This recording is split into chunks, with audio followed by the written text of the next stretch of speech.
Gerhard Bloom here, looking at the tyranny and the delusions of the social justice movement. I'd like to comment on the Texas shooting, the Texas school shooting. Absolutely horrific event. A monstrous gunman killed 19 elementary school kids and 2 adults in a murderous rage. Now, what explains this? And no, it's not assault rifles. It's not assault rifles. This young man was clearly suffering a nihilistic rage. This is a young man whose heart is utterly black.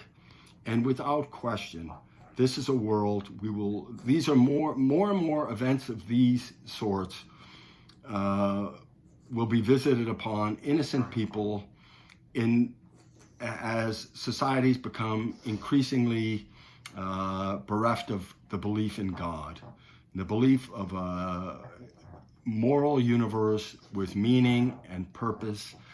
And, you know, I have countless conversations with people about precisely this problem. Now, there are people like Sam Harris, Richard Dawkins, Christopher Hitchens, who've managed to lead or led, meaningful, moral lives, and they believe that, religious belief is an irrational superstition, and it leads to religious violence. Yes, there has been a history of religious violence, and not all religions are the same with respect to violence and condoning violence. Judeo-Christian values ground the dignity of the individual and value life. I don't believe atheism scales. Atheism, it's my firm conviction that atheism does not scale. In anthropology and the human sciences, the broad division between nature and culture. If you see something that has cultural correlates universally, like the family, like the nuclear family, that you see that everywhere. Pair bonding, male and female looking at after their children. Now, there's some variations. There's polygamy. There's broader family relationships, but the core institution of the family is universal, right? So it's not cultural, it's not arbitrary, and you find evidence of the fact by looking across the globe, historically and in our current times, right? Now, if something's cultural or arbitrary, you'll find manifestations of it in some places and not others. A great example of this is the practice of sati, right? Sati was a practice followed by Hindus whereby upon the death of a husband, the wife jumped on the funeral pile of her husband. Sometimes the wife was a bit reluctant, and of course cooperative relatives would help the widow fulfill her duties by throwing this woman on top of the funeral pyre, right?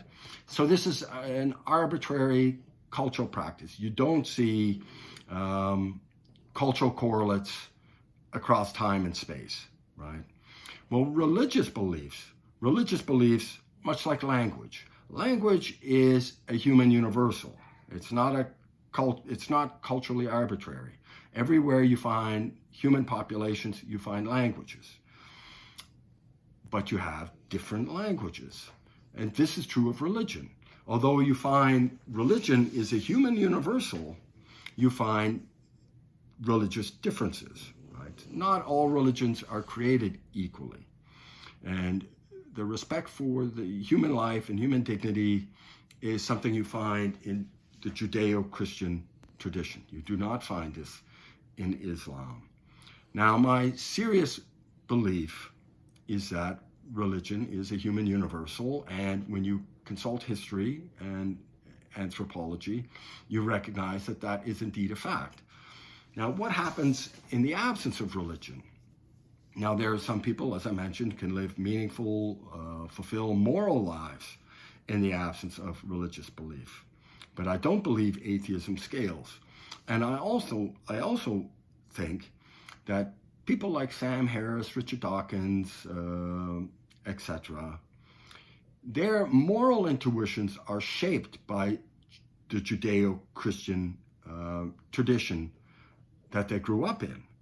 So they take the delicate flower of the dignity of the human being, and they think you can discover this through rational inquiry, that it's scientifically demonstrable that the very moral principles that you find in Judeo-Christianity can be found through rational inquiry.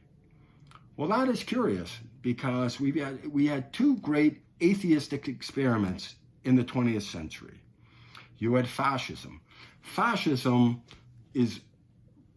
was grounded in this neo-Darwinistic ideology that the strong deserve to rule the weak, and that nature is tooth and claw, and to the victories go the spoils, and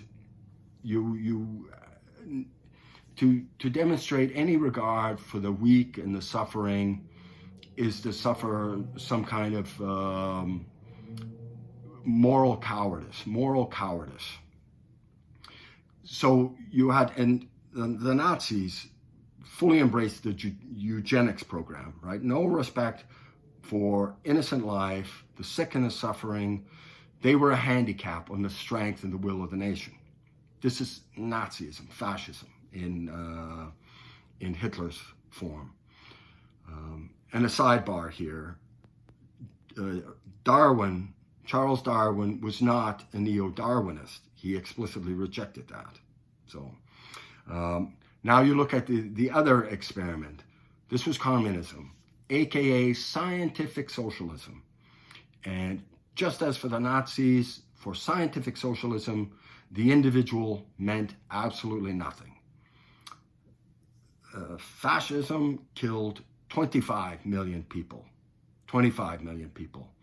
Communism, 100 million people. 100 million people sacrificed at the altar of this failed utopia, slaughtered, tortured, worked to death, enslaved. 100 million people killed. Now, it is my firm belief that this killer in this Texas school shooting, this is a young man filled with nihilistic rage. Nothing means anything to this man. And he has a murderous rage against the world. Now, in light of that, you have leftists, as exemplified in the Democratic Party, calling once again for the ban of assault rifles and meaningful legislation surrounding weapons. Each time you have these kinds of shootings, which are rare, they're horrific, and this is not to minimize the tragedy and the despair that parents must be feeling, and my heart goes out to them, my prayers go out to them. Fortunately, though these are vanishing rare events. Right? But you have Democratic politicians clamoring for more legislation, tighter gun laws, and banning assault weapons. And Chuck Schumer recently posited a couple of new bills because we need to do something. But when you look at the content of these bills, time and time again, you look at the content of the bills and the recent attack, and you notice that having had these bills in place before these attacks would not have done anything to stop the attack. They would not have done anything to stop the attack. And something that you might not know is that assault rifles, shootings and killings in the United States as a product of assault weapons account for less dead than the beatings to death of people in the United States. more people are beaten to death in the United States than are killed by assault rifles. So it's a specious argument, and Joe Biden going on about how his previous assault rifle ban did absolute wonders. It did nothing. It did absolutely nothing. There's no evidence of that at all. The largest mass killing in the United States was at Virginia Tech. Virginia Tech, the largest body count. It was carried out by a nihilistic individual with pistols, with semi-automatic pistols, a higher body count. And yes, many more people are killed with pistols than by assault rifles. Now, yes, there's a lot of gun violence in the United States because there's a lot of weapons in the United States. And leftists want to take away the weapons of Americans, American citizens. And frequently they they blame Republicans, they blame the NRA, and they blame the Supreme Court. Well, you can't blame the NRA, the Supreme Court, or the Republican Party. Why? Because Americans have a constitutional right to keep and bear arms. Now, years ago, I was a supporter of banning weapons. And the argument struck me as ridiculous that citizens have weapons to protect themselves from the potential tyranny of government. The potential tyranny of government. And then, when I became less stupid and more educated about history, you look at the Soviet Union. You look at Nazi Germany, when the governments became utterly tyrannical and the people were helpless against the government tyranny.